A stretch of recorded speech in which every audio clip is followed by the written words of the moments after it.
పాడు హల్లెలూయా. చాలా సంతోషం ప్రియమైన బిడ్డలారా.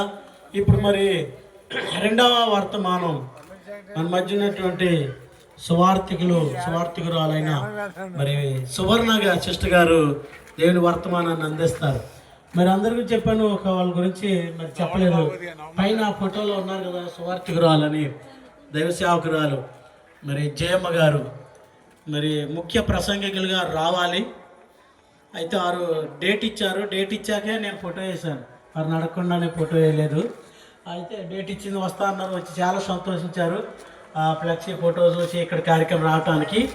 అయితే వాళ్ళ హస్బెండ్ గారు మరి సీరియస్గా ఉందని, బ్రదర్ మరి ఇబ్బందిగా ఉంది ఆయన సీరియస్గా ఉందంటే, అమ్మ ఒక్కరోజే కదా అలా వచ్చి వెళ్ళిపోండి, మరి కార్యక్రమం అంతా మిమ్మల్ని మెయిన్ స్పీకర్గా ఇస్తాము అని అంటే, అప్పుడు మళ్ళీ వస్తా అన్నారు. తీరా చూస్తే వాళ్ళ హస్బెండ్ గారు ఐసీయూలో పెట్టారంట, చాలా సీరియస్గా ఉంది, బ్రదర్ ఇప్పుడు వదిలేసి వెళ్ళిపోయిందని అంటారు, నెక్స్ట్ టైం వస్తాను, నీకు ఇప్పుడు రాను అని.